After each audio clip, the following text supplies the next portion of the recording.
বিশ্ব সংবাদে আপনাকে স্বাগত। শুরুতেই জানাবো হাতে পাওয়া সর্বশেষ আন্তর্জাতিক সংবাদের শিরোনাম, পরে বিস্তারিত।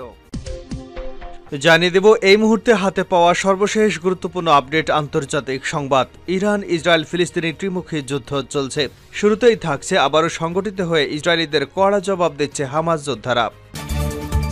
এবারে জানাবো ইন্দোনেশিয়ার সুমাত্রা দ্বীপে আগ্নেয়গিরি থেকে নেমে আসা ঠান্ডা জমাটবদ্ধ লাভার ঢলে ৫৭ জনের মৃত্যু হয়েছে, নিখোঁজ রয়েছেন আরও অন্তত ২২ জন। জানাবো তুরস্কের বিভিন্ন হাসপাতালে ফিলিস্তিনি সশস্ত্র গোষ্ঠী হামাসের ১,০০০-এরও বেশি যোদ্ধা চিকিৎসা নিচ্ছেন বলে জানিয়েছেন দেশটির প্রেসিডেন্ট রিসেপ তাইপ এরদোয়ান। এবারে থাকছে পাকিস্তানের সাবেক প্রধানমন্ত্রী ইমরান খানের সঙ্গে কি সেনাবাহিনীর সমঝোতা হবে। এদিকে ইউক্রেনের দ্বিতীয় বৃহত্তম শহর খার্কিভের কাছে উত্তর পূর্বাঞ্চলীয় সীমান্ত শহর ভোবোচানস্কে ঢুকে পড়ার দাবি করেছে রুশ বাহিনী। সীমান্ত এলাকায় আকস্মিক হামলা চালিয়ে ৯টি গ্রাম দখলের দাবি করেছে তারা। এবং সর্বশেষ জানাবো গাড়ি বাড়ি নেই মোদির, আরও যা যা উল্লেখ করলেন তার নির্বাচনী হলফনামায়। উত্তরপ্রদেশের বারাণসীতে নিজের মনোনয়নপত্র দাখিল করেছেন ভারতের প্রধানমন্ত্রী নরেন্দ্র মোদী। হলফনামায় সম্পত্তির হিসাব জমা দিয়েছেন তিনি। এতে দেখা গেছে মোটা দাগে তার ৩ কোটির সামান্য বেশি সম্পত্তি রয়েছে, তবে নেই কোনো গাড়ি কিংবা বাড়ি। এতক্ষণ শিরোনাম শুনছিলেন, এবার বিস্তারিত। প্রিয় দর্শক, আপনি যদি এই চ্যানেলে নতুন হয়ে থাকেন, ভিডিওটি দেখতে দেখতে চ্যানেলটি সাবস্ক্রাইব করে আমাদের সঙ্গেই থাকুন। আর এই ভিডিও সম্পর্কে আপনি আপনার মূল্যবান মতামতটি কমেন্ট বক্সে জানিয়ে দিন। আর হ্যাঁ প্রিয় দর্শক, জানিয়ে দিন ভিডিওটি কোথা থেকে দেখছেন। সংগঠিত হয়ে ইসরায়েলিদের জবাব দিচ্ছে হামাস যোদ্ধারা। ইসরায়েলের হামলায় ফিলিস্তিনের গাজা উপত্যকার বেশিরভাগই ধ্বংসস্তূপে পরিণত হয়েছে অনেক আগেই। বাকি ছিল অবরুদ্ধ এই রাফা ভূখণ্ডটি। গাজার দক্ষিণাঞ্চলীয় এই শহরে ইতিমধ্যেই হামলা জোরদার করেছে ইহুদিবাদী ইসরায়েল। তবে এরই মধ্যে রোববার গাজার অন্যান্য এলাকায় ইসরায়েলি বাহিনীর সঙ্গে হামাসের তীব্র লড়াই হয়েছে। এর মধ্য দিয়ে একটি বার্তা স্পষ্ট হয়েছে যে ভবিষ্যতে দীর্ঘ সময়ের জন্য গাজা উপত্যকায় শক্তিশালী একটি গোষ্ঠী হয়ে টিকে থাকতে পারে হামাস। ইসরায়েলি বাহিনী অভিযান চালিয়ে কোনো একটি এলাকা হামাস যোদ্ধামুক্ত ঘোষণা করে, তবে তা খুব বেশি সময় স্থায়ী থাকে না। হামাস যোদ্ধারা আবার সংগঠিত হয়ে লড়াইয়ে ফিরে আসে। ৭ মাসের এই যুদ্ধে গাজায় এটাই সবচেয়ে পরিচিত চিত্র হয়ে দাঁড়িয়েছে। এমন প্রেক্ষাপটে মার্কিন পররাষ্ট্রমন্ত্রী অ্যান্টনি ব্লিংকেন রোববার বলেছেন, গাজার শাসনভার কিভাবে চলবে তা নিয়ে ইসরায়েল এখনও কোনো ধারণা দিতে না পারায় তিনি হতাশ। এর অর্থ দাঁড়ায় গাজায় ইসরায়েলের বিজয় স্থায়ী নাও হতে পারে এবং এর মধ্য দিয়ে সেখানে বিশৃঙ্খলা, নৈরাজ্য এবং আবারও হামাসের শক্তিশালী উপস্থিতি দেখা দিতে পারে। হামাসের পক্ষ থেকে রোববার বলা হয়েছে, তাদের যোদ্ধারা জাবালিয়ার কাছে ইসরায়েলি সেনাদের সঙ্গে তুমুল লড়াই চালিয়ে যাচ্ছে। এছাড়া জৈতুনে ইসরায়েলি বাহিনীকে লক্ষ্য করে মর্টার শেল নিক্ষেপ করেছেন যোদ্ধারা।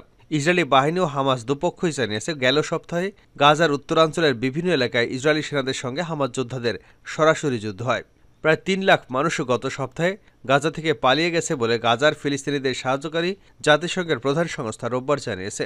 ইসরায়েলি আগ্রাসন থেকে বাঁচতে গাজা উপত্যকার দক্ষিণ প্রান্তের এই শহরটি গত ৭ মাস ধরে ১০ লাখেরও বেশি বাস্তুচ্যুত মানুষের আশ্রয়স্থল হয়ে উঠেছে। আগ্নেয়গিরি লাভার নিচে পড়ে ৫৭ জনের মৃত্যু। ইন্দোনেশিয়ার সুমাত্রা দ্বীপে আগ্নেয়গিরি থেকে নেমে আসা ঠান্ডা জমাটবদ্ধ লাভার ঢলে ৫৭ জনের মৃত্যু হয়েছে, নিখোঁজ রয়েছে আরও অন্তত ২২ জন। দেশটির দুর্যোগ সংস্থার উদ্ধৃতি দিয়ে প্রাদেশিক কর্মকর্তারা এ তথ্য জানিয়েছেন।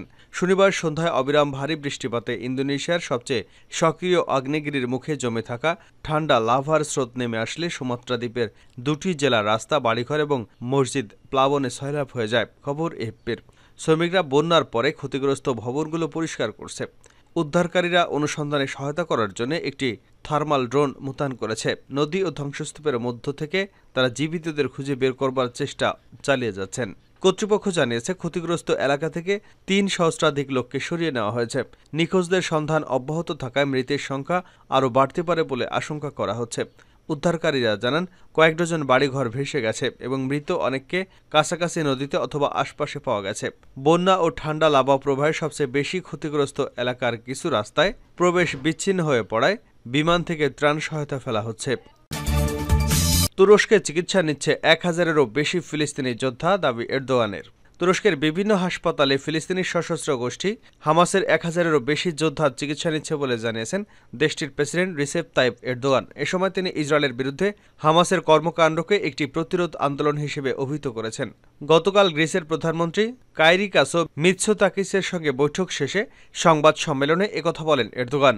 এ সময় এরদোগান আরও বলেন, গ্রিস হামাসকে একটি সন্ত্রাসী সংগঠন হিসেবে দেখে, যা তাকে পীড়া দেয়। তবে পরবর্তীতে নাম প্রকাশ না করার শর্তে এক তুর্কি কর্মকর্তা জানান, তুরস্কে মূলত 1000-এরও বেশি ফিলিস্তিনি চিকিৎসা নিচ্ছেন। তাদেরকে প্রেসিডেন্ট এরদোগান হামাসের যোদ্ধা হিসেবে ভুল ভেবেছেন।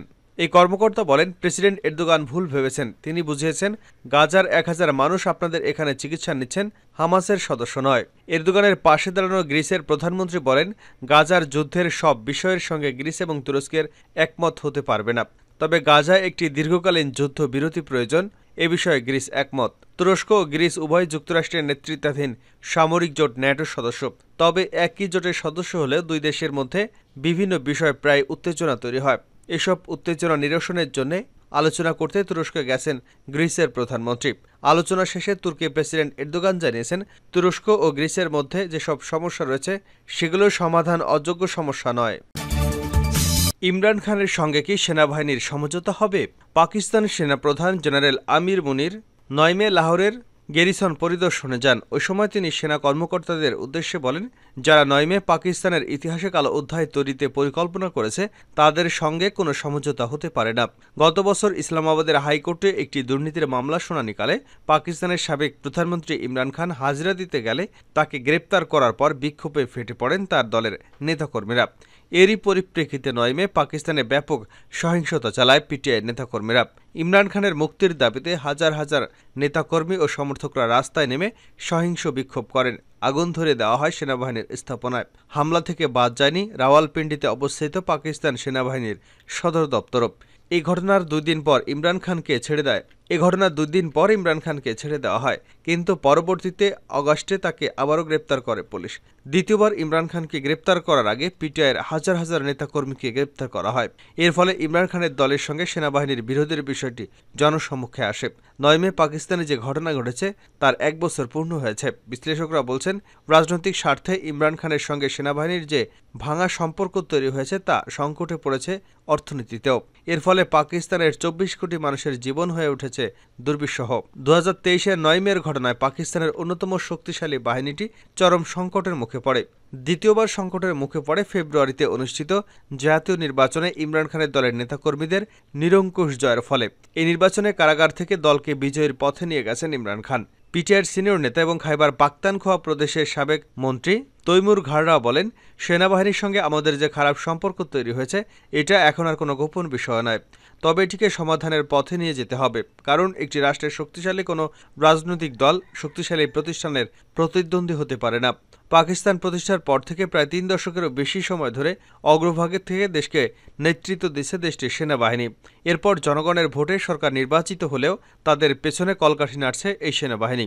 2018 সালের অগাস্টে পাকিস্তানের প্রধানমন্ত্রী নির্বাচিত হন ইমরান খান। এরপরই বিরোধী দলের নেতারা অভিযোগ করেন, সেনাবাহিনীর সহযোগিতায় ইমরান খান প্রধানমন্ত্রী হয়েছেন। তবে 4 বছর পর অনাস্থা ভোটে হেরে প্রধানমন্ত্রীর পদ থেকে ছিটকে পড়েন ইমরান খান। এই ঘটনায় তিনি সেনাবাহিনীকে অভিযুক্ত করেন, যদিও সেনাবাহিনী তার এই অভিযোগ অস্বীকার করেছে।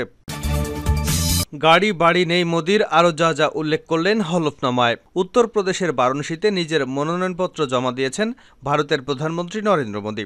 হলফনামায় সম্পত্তির হিসাব দিয়েছেন তিনি। এতে দেখা গেছে মোদির 3 কোটি রুপির সামান্য বেশি সম্পত্তি রয়েছে, তবে নেই কোনো গাড়ি কিংবা বাড়ি।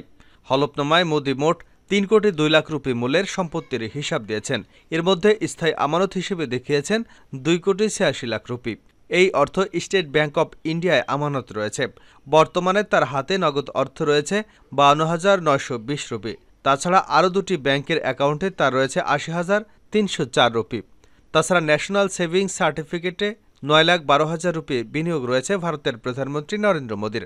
পাশাপাশি 2,68,000 রুপির মূল্যের 4টি সোনার আংটি রয়েছে তার। হলফনামার তথ্য অনুযায়ী 2018-19 অর্থবছরে তার আয় ছিল 11,14,000 রুপি, কিন্তু 2022-23 অর্থবছরে তা বেড়ে 23,56,000 রুপি হয়েছে। মোদী 1978 সালে দিল্লি বিশ্ববিদ্যালয় থেকে স্নাতক, 1983 সালে গুজরাট বিশ্ববিদ্যালয় থেকে স্নাতকোত্তর সম্পন্ন করেছেন। তার বিরুদ্ধে কোনো বিচারাধীন ফৌজদারি মামলা নেই বলেও উল্লেখ করা হয়েছে।